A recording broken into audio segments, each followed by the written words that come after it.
What's going on, everybody, and welcome to another Wheel of Time diary. Sorry, I'm a little bit flustered. As usual, another Windows update borked all of my audio settings, and I cannot get it to work the way that it was literally for forever up before this point. Even every other time it's messed up audio settings, it's never done what it has done this time. Windows never ceases to amaze me. But this week is episode 8, I believe, if I'm remembering correctly, the third one for The Great Hunt. I'm actually a little bit behind compared to what I would have liked to be and what I expected to be by this point for a couple reasons. Last week when we ended off, I did chapters 9 through 23 of the book. And I actually ended off last time when I recorded 2 chapters, I believe, ahead of where I was planning to be. This week I'm 2 chapters behind, I think 3 chapters behind actually, so I'm just a little bit behind on this, but that's also because over the last week I was spending a little bit of time like actually pushing through and getting some other stuff read that I needed to get read, you know, like by the end of this week. In fact, I still have another one that I'm still working on trying to get done this weekend at the absolute latest, which means I'll probably be a little bit more behind on this for a couple more days, but after that I should be able to just, you know, mostly just read this and fly through it so that I can finish in time for next week's diary. But with that being said, I did read chapters 24 through 33 this week. I'm going to say, in terms of enjoyment levels, I think this week I'm actually going to drop it down to 4 stars, and a lot of that is because of one specific chapter that just really didn't work for me. But the rest was all pretty good and had a lot of really interesting stuff going on as per usual. I spent about a little under 5.5 hours reading this week, as opposed to the 8.5 hours last week and the 7 hours the week before. So like I said, I didn't read quite as much this week as I was planning, and in fact, I actually, in some sense, I got a little bit more than I thought I would based off the last couple mornings, but it is what it is. So I'm right about at this point. I don't actually know the percentage that I'm at. I think I'm a little under 75% of the way through. If I were to take a guess, I'd say probably like 67 to 70%, somewhere in that ballpark.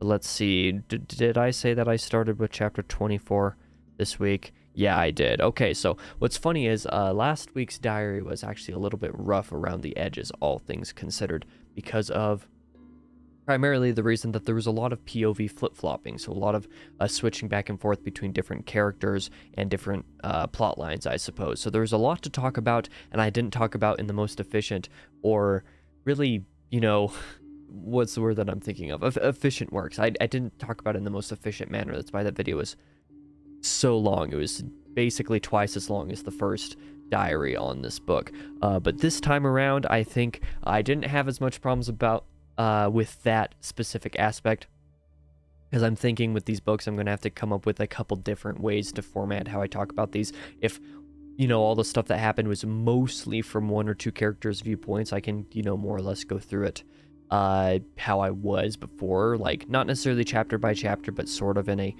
you know, section by section, I suppose, if that makes any sense to you. Whereas when there's a lot of POV flipping around, I'm going to have to do it by storyline, what happens in each storyline, and, you know, unless and until things start to converge. This week, I'm not really going to have to adjust things very much, because most of what I read this week was from Rand's POV.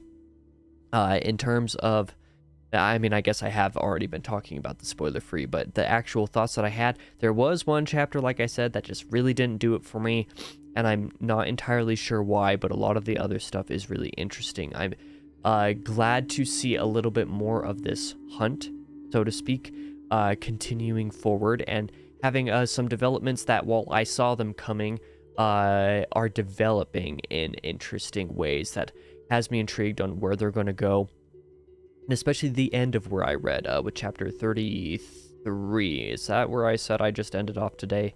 Chapter 33, yes, Chapter 33 also left off with a little bit of a hint at where the main storyline is going, that is going to actually interweave with a couple storylines that didn't necessarily work for me in the specific chapter that I'm referring to that I didn't love from this section. But all things considered, things are going rather well, and I am still enjoying myself.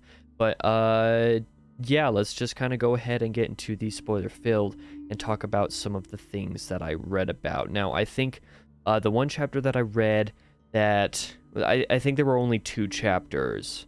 Well, besides chapter 29, there were only 2 other chapters that weren't from Rand's POV, that were from other characters. So I'm going to go ahead and talk about a couple. I'm going to talk about those first, actually, before I get into the main bulk of what I read this week.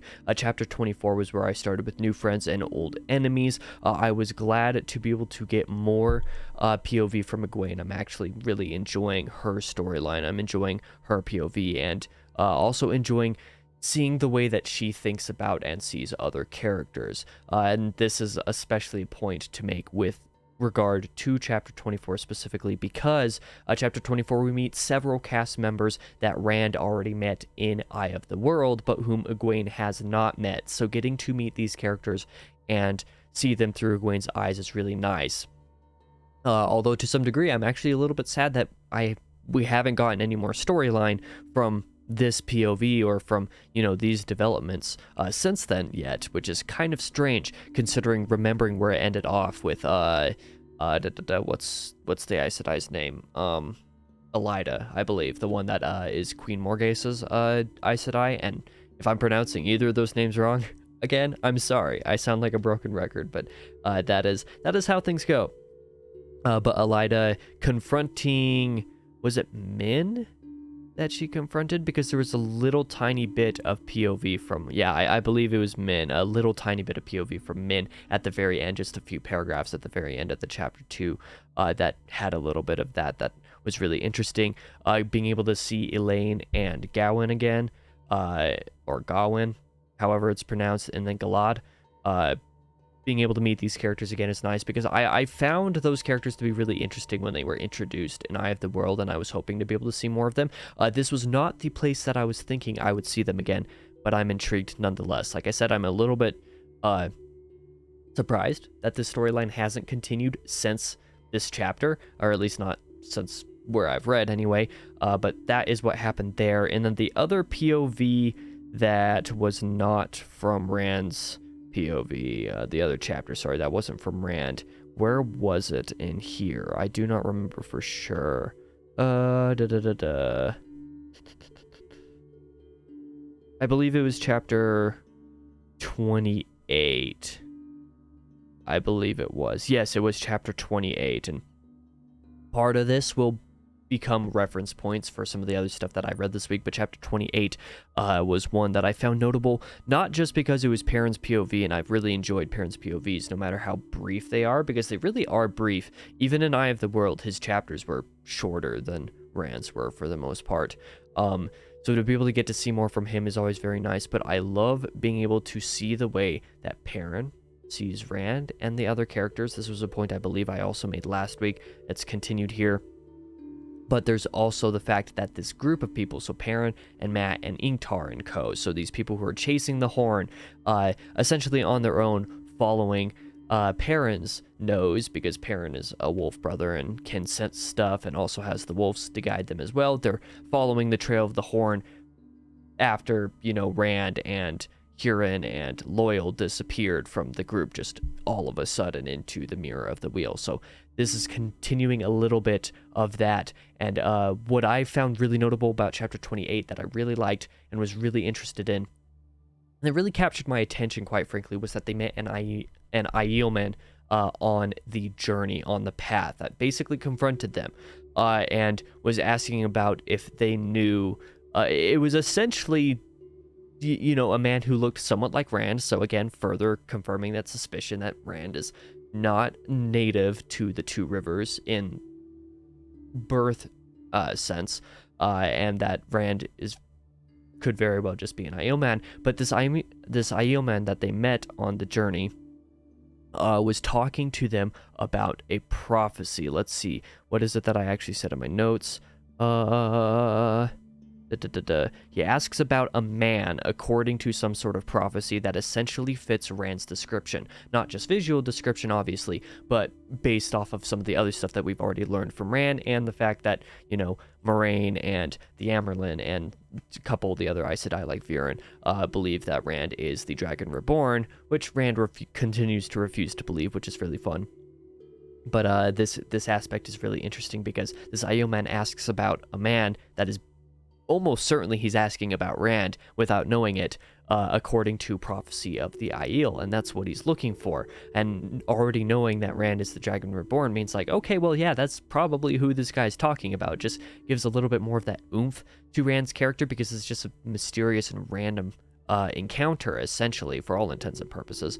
So that was really, really neat, and I frankly can't wait to see a lot of the payoff that is sure to come at various different points of the series, especially at the end, with all of the various different prophecies from different cultures and the way that they're worded and stuff like that. I'm very interested to see how all of that stuff develops moving forward. With that being said, I will talk about chapter 29, the one that I didn't really enjoy very much at the end. Let me go ahead and actually talk about some of the stuff that happened in the main storyline, essentially with Rand's POV, essentially with them all getting to Carrion, like actually entering Carrion and meeting people there. Did I mention anything about them actually entering Carrion last time? I don't believe so. No, it does not look like it. Yeah, it does not appear to be the case, and if it is the case, then I'm just misremembering when certain stuff happened, and that is fine. Chapter 25 immediately caught my attention because it confirmed that Tom Merrilin is indeed still alive. I had a feeling he was still alive. I was dang certain that he was not dead from the first book. That would have been a very strange way for him to just disappear for such a prominent and frankly recognizable character. He's one of the only characters he's one of only two characters in the series so far that I have a headcanon for how they look or who I think would play them or anything like that. And the other person I'm actually going to talk to a little bit later in this episode and isn't actually, a headcanon of a specific actor, but rather a different character from a different IP.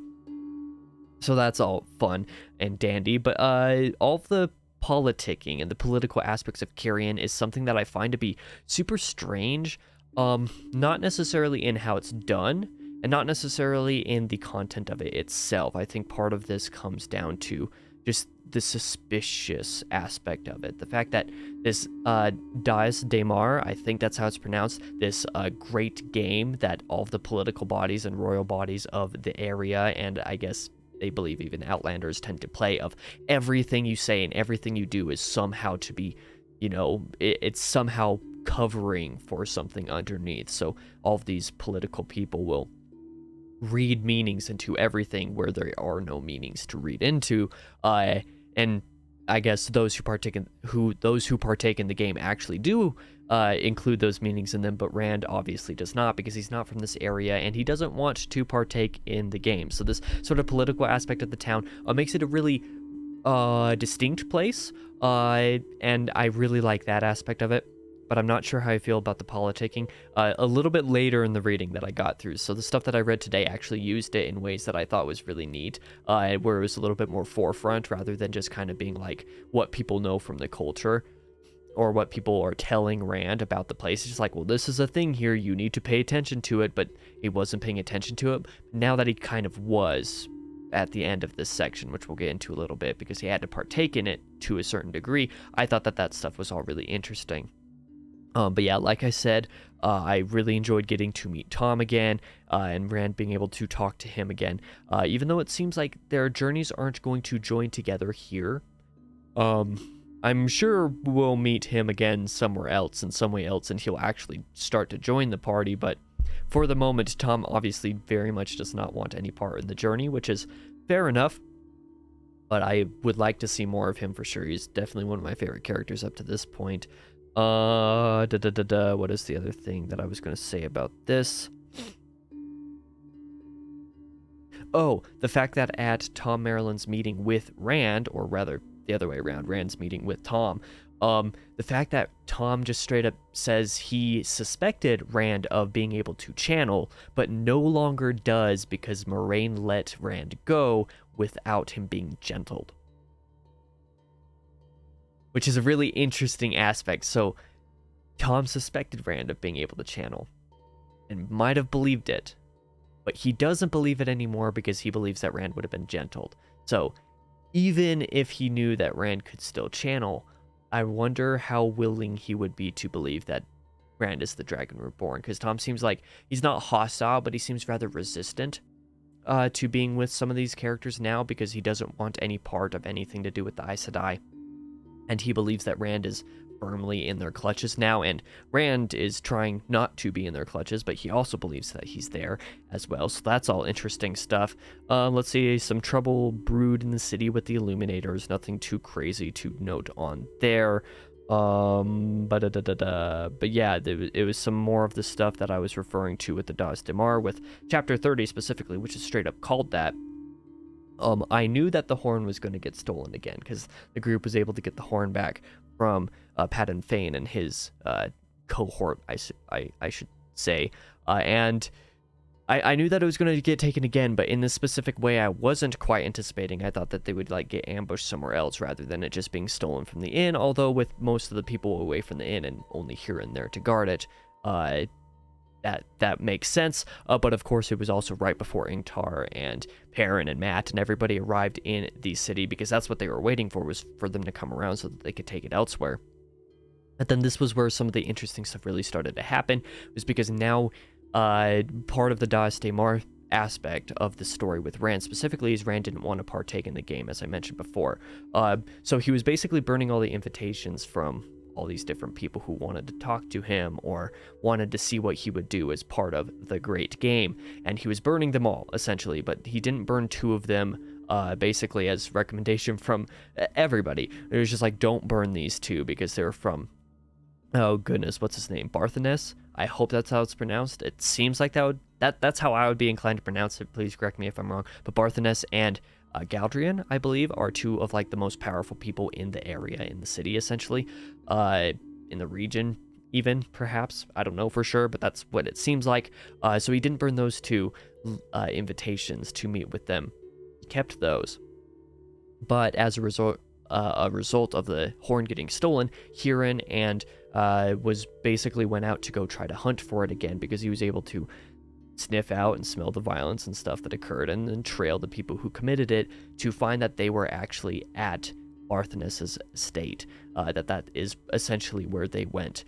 So because of Rand's having an invitation from Barthanes, they were able to accept that and find a way to get in. And this is basically where the politicking came into play. Some of this, like the way that these political bodies and these royal bodies, I should say, interact with each other, and the way that they, induce interaction with other characters is really interesting. It's really strange and kind of disconcerting in a way, but it's really interesting. Barthanes specifically had some really interesting ways to go about stuff that I thought was interesting, and I must say, I kept on forgetting Barthanes' name for a second while I was writing notes, and also at first while I was trying to say his name in this video, because I kept on wanting to call him Barnabas, which, if you've been playing Final Fantasy 16, which just released at the end of May, I believe that was when it released, so a couple months ago, the King of Waloed is called Barnabas, and now my headcanon for Barthanes is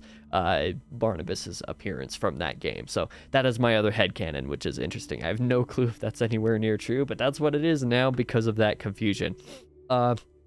Yeah, moving forward, I ended off this week with chapter 33, which had some really cool stuff.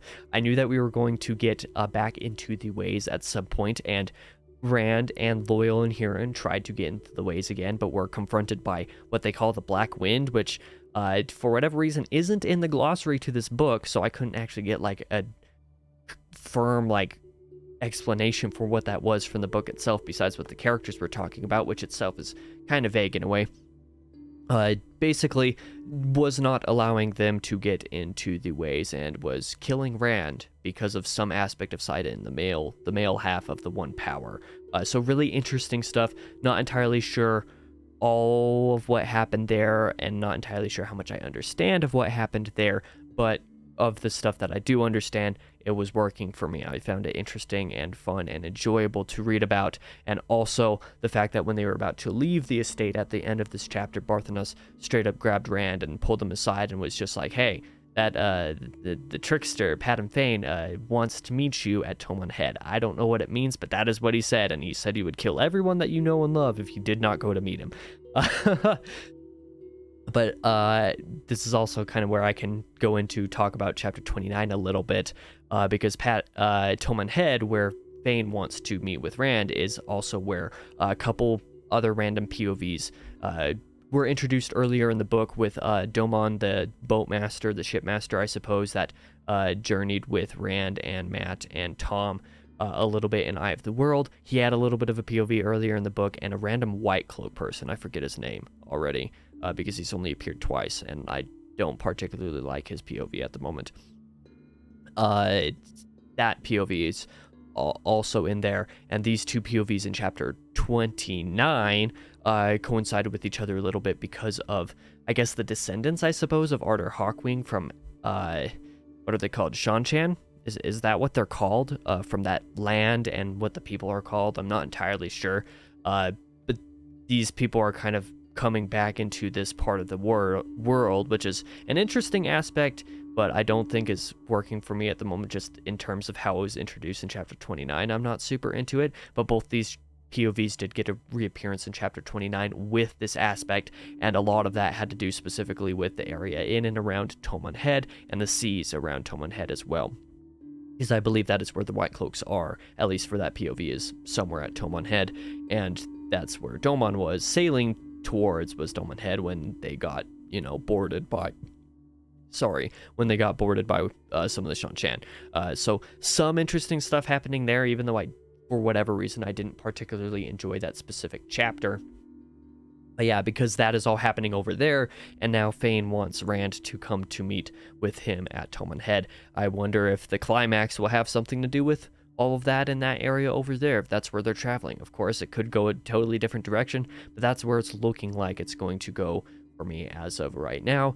And yeah, I'm kind of into it. I hope that the climax of this book is big. I hope it's big and momentous, because the one in Eye of the World was rather momentous, but it was relatively short, and I kind of wanted a little bit more from it to get a little bit more detail, so I kind of hope that's what this book does. But yeah, that's basically what I read this last week. I would have liked to get a few more chapters in, but I'm happy enough with the ending point that I got to for the purposes of this discussion. Now I have like 17 chapters to read over the next week and to include in the next Wheel of Time diary. So that's going to be a very loaded video, I'm sure, because it'll be all of the stuff leading up to the climax, and it'll also have the climax in it as well. So expect next week's diary to be probably pretty long. It's almost certainly going to be a lengthy one. But yeah, I am excited for that, and I'm excited to continue the book. And one thing that I'm just going to include here at the very end of the video that I feel like I could talk about in the introduction of a video is I've enjoyed how, despite these books being pretty long, they don't feel like they're long. Robert Jordan, at least his prose and his writing and the way that he's telling the story, at least at this point, is really engaging to me in a way that is easy to read, and easy to read quickly, even if it's taking a lot of time. So even if a chapter takes a full hour, it might not feel like a full hour, because I'm so invested in the world and so interested in what is happening and stuff like that. It just doesn't feel like all of that time is passing. So even though Eye of the World took me quite a bit of time to read, I felt like I got through it real quick, and the book didn't feel like it was that long. That book was like 650 pages, I believe, in my hardcover, and it felt like it was maybe a 400-page book, and that's what this book has been so far as well, because I'm about 425 pages into this book with 150, 200 to go. Not quite 200 to go. Yeah, probably right around 150 pages to go. But I feel like I've only read like maybe 250 or 300 pages. Something about the way that Jordan writes and his pacing takes up a lot of space, but doesn't feel like it's taking up that much space. So if that is a trend for Jordan's prose specifically through the rest of the series, I wonder how much I wonder how much I could possibly have a problem with the so-called slog. I know that some people don't believe the slog exists, I know that some people think the slog is the worst thing in existence. Um, it's just kind of funny, the dichotomy that is to be found there. But it makes me wonder how I'm going to feel about the various different books and the ones that are really long versus the ones that are really short and stuff. Because, like, Eye of the World was not a short book. It's over 300,000 words, but it felt like it went by as if it was 175,000 words. Like, genuinely, it felt like it was a lot shorter than it actually was, and that is what this one has also felt like. So if that remains consistent with the series, I don't think I'm going to have much problems with that. But yeah, that is all for this video. I've rambled a little bit at the end here with that aspect, and that is fine. I'll be back again next week with another diary, almost certainly finishing the entire book, and it's most likely going to be a really long one, so I hope you prepare yourselves for that.